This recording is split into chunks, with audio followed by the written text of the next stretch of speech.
जय जय दोस्तों, जय जय दोस्तों, जय जय दोस्तों। दोस्तों, हमने चल रहे कोर्ट में और हमारे देश के सभी संस्थानों में चल रहे भ्रष्टाचार के बारे में कल बात किया था और आज इक्वालिटी के बारे में बात करेंगे कि हम इक्वल अपॉर्चुनिटी हमारे कॉन्सेप्ट अनुसार हर घर में, हर फैमिली को, हर आदमी को जो धरती पर जन्म लिया है, भारत में जन्म लिया है, उसको सबको इक्वल अपॉर्चुनिटी यानी समान मौके मिलने के ऊपर आज बोलेंगे कि भाई समानता किस चीज़ को कहते हैं, इक्वलिटी किसको कहते हैं। इक्वलिटी का मेरे ध्यान में एक मतलब सीधा सा है कि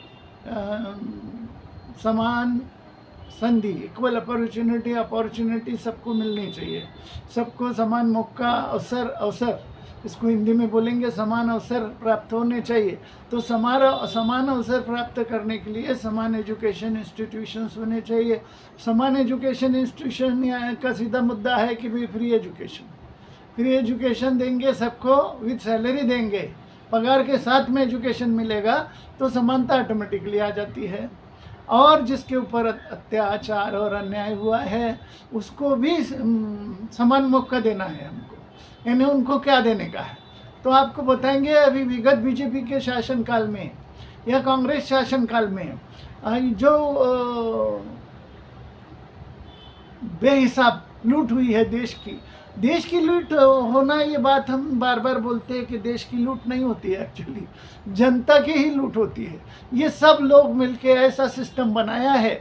एक्चुअली ये बेसिकली अमेरिकन है, ब्रिटिश लोगों का सिस्टम है और उस पर ही हम चल रहे हैं। उसको हम डेमोक्रेसी कहते हैं। उसको सिर्फ थोड़ा सा चेंजेस कॉन्स्टिट्यूशन में करा है, इंग्लैंड हटा के उसमें भारत लिख दिया, बस हो गया भारतीय कॉन्स्टिट्यूशन। ऐसे ही सारी दुनिया ने किया है। अंग्रेज़ों ने चेंज करने वालों को बताया था कि भाई ये चेंज करो वो हिसाब से, और अपने को लगता है वो चेंज डाल दो, तो वो चेंजेस हुए हैं। तो हमको ये लगता है कि अभी इक्वल अपॉर्चुनिटी मेरी सरकार आ रही है 2-4 दिन में, समझो मैं प्रेसिडेंट हो रहा हूँ भारत का, डेमोक्रेसी को हकाल देंगे हम, कोई नेता रहेगा नहीं, फिर नेता ही सब फसाद की जड़ है।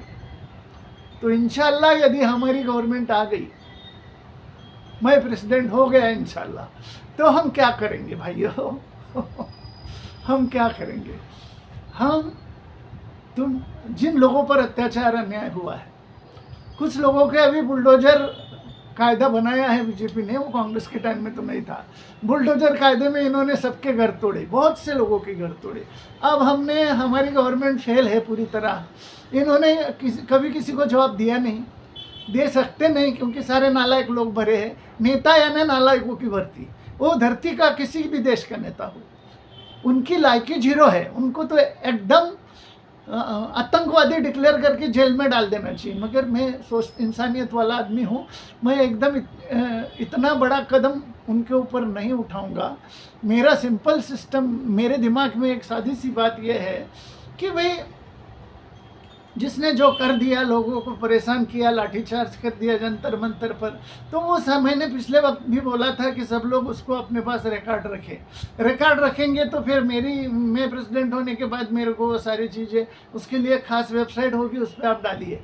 तो फिर हम उस जहाँ जहाँ अत्याचार हुआ है, समझो किसी जज ने किसी के ऊपर अत्याचार कर दिया, या किसी कॉरपोरेशन कमिश्नर ने अत्याचार किया है, या ये अत्याचार ही यही है। आप बोलेंगे कि इसमें छोटे लोगों के नाम नहीं है कि इंडस्ट्रियलिस्ट अत्याचारी है, इन्होंने लूटा है, हॉस्पिटल बड़े बड़े वालों ने लोगों को लूटा है, लोगों की जानें ली है पैसे के लिए। तो हर आदमी के पास अपना अपना अनुभव है, अपनी अपनी हिस्ट्री है। तो हर आदमी उसको अपने को एक कागज़ के ऊपर लिखे और हिस्ट्री बुक की तरह उसको संभाले, नाम पते के साथ लिखे कौन से अधिकारी ने क्या किया। वैसे ही बुलडोजर गवर्नमेंट ने क्या किया है, खासकर योगी ने इसकी शुरुआत की है। तो योगी के माँ बाप किधर रहते हैं, उसके भाई बहन किधर है, उसने प्रॉपर्टी किधर इकट्ठा की है, इसका भी उस एरिया के लोगों को पता होता है। ऑफिस के लोगों को, प्यून को, क्लार्क को सब मालूम होता है। वो डाटा हर आदमी इकट्ठा करे, क्योंकि जल्दी ही मैं प्रेसिडेंट हो जाऊंगा भारत का या दुनिया में किसी भी देश का। तो हमको ये इक्वालिटी प्रोवाइड करने के नाम पर उनके बच्चों को, उनके घर के लोगों को जो आज मजा भोग रहे हैं भ्रष्टाचार के पैसे के ऊपर, उनको सबको हमको भेजना है। आप बोलेंगे कहाँ भेजना है? तो इनको हमको कहाँ भेजना है? बॉर्डर पर भेजना है, इक्वल अपॉर्चुनिटी। इनके बच्चे, इंडस्ट्रियलिस्ट की औरत, इंडस्ट्रियलिस्ट के जो बच्चे हैं, नेताओं के जो बच्चे हैं, इनको बंदूक लेके बॉर्डर पे भेजेंगे, क्योंकि उनका भी अधिकार है समान संधि का। तो उनको समान संधि मैं देने वाला हूँ।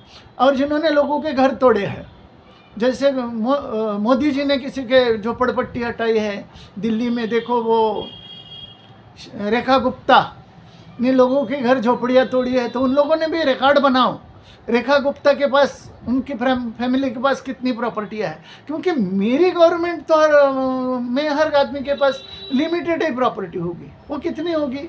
500 फुट का घर, उसके ऊपर वाला जितना है सारा जब्ती करेंगे। 5 एकड़ ज़मीन। अब जिस नेताओं के पास 50 एकड़ 500 एकड़, जैसे अभी हवा खुली है मोहन यादव के पास, मध्य प्रदेश के मुख्यमंत्री ने कई जगह ज़मीनें ली है, खेती योग्य 600 एकड़ 500 एकड़ ज़मीन ली है। तो उस ज़मीनों का रिकॉर्ड उधर के लोग ज़्यादा अच्छे, मेरे से ज़्यादा अच्छे से रख सकते हैं। उनके जो निकटवर्ती है, उनके गांव वाले हैं, उन्होंने उस चीज़ का रिकॉर्ड रखो और वक्त आने पर वो मेरे को भेजो, वो सारा हम जब्ती करेंगे। और जिन्होंने घर तोड़े हैं, जैसे मोहन यादव ने कुछ मुसलमान लोगों के घर तोड़े हैं। अब गवर्नमेंट फेल है, मुसलमानों के बच्चे गलत काम में, एक आधा बच्चा बिरयानी मिल गई या उसको किसी को बियर मिल गई एक बाटली भर, तो संगत गुण किसी के साथ कोई पत्थर मार दिया किसी को, या कुछ जम्मू कश्मीर में जैसे पथराव करते थे बच्चे लड़के लड़कियां, तो उनके घर तोड़ दिए। तो ध्यान रखें, वो अत्याचार है, क्योंकि वो पूरे घर के लोग तो उसके लिए दोषी नहीं थे। तो उनका घर तोड़ने का अधिकार ना बीजेपी को कभी मिला है, ना हमने कभी, जनता ने उनको ये अधिकार दिया है। और यदि ऐसे तोड़फोड़ हुई है, कारपोरेशन बेहिसाब लोगों के घर तोड़ रही है, बुलडोजर लगाया है, कांग्रेस का नियम है ये बुलडोजर लगाने का, तोड़ने का, तो कांग्रेस वालों की भी संपत्ति है। ध्यान रखो जरा किधर किसकी कितनी है, इसका नोटिंग रखो, या फिर मेरे को भेजते जाओ। और फिर मैं उसको क्या करूँगा, जब मेरी गवर्नमेंट आ जाए तो वो सारी जब्ती करेंगे, ये बात तो ही। मगर जिनको ज़्यादा नुकसान हुआ है, जैसे जिन मुसलमान लोगों के घर तोड़ दिया, जो भाड़े के घर में रहते हैं, तो उनको गवर्नमेंट, हमारी गवर्नमेंट उनको फ्री में इमीडिएट उनका घर बना के देगी। मगर वो यदि कहे कि मुझे घर नहीं चाहिए, मेरे को नागपुर का आरएसएस भवन चाहिए, तो मैं ऐसे दिमाग रखता हूं कि मैं उसको आरएसएस का नागपुर का महल में होने वाला संघ बिल्डिंग भी उसके नाम पे कर दूंगा। जितने बीजेपी ने कार्यालय बनाए हैं भारत में, आप ध्यान रखो, जिनके जिनके बुलडोजर से गवर्नमेंट ने कार्रवाई की है, वो कारपोरेशन ने की है, मुख्यमंत्रियों ने की है, कहीं का भी हो, जम्मू कश्मीर का हो, उत्तर प्रदेश का हो, वो जो अपने आप को योगी बोलता है उसका हो, मोदी जी का हो, मोदी जी के भाइयों के पास 15-16 मॉल है, या और कहीं 100 पेट्रोल पंप खोल दिए हैं, वो उधर के लोगों के पास ज़्यादा जानकारी है, वो सारी इकट्ठा करो, वो तो जब्त होने वाली है। एक ही ऑर्डर में अदानी अंबानी की सारी संपत्ति जब्त हो जाएगी, पतंगराव कदम के सारे कॉलेज जब्त हो जाएंगे। वैसे सारे नेताओं का सब जब्त होना है, किसी का कुछ नहीं रहना है। सारे हॉस्पिटल मर्ज हो जाएंगे, बड़ी इंडस्ट्री सब मर्जी हो जाएंगी, किसी के पास 5000 फुट का शोरूम नहीं रहेगा। हम उसको लिमिटेशन में इसलिए लाना चाहते हैं कि लिमिटेशन में ही प्रेम है।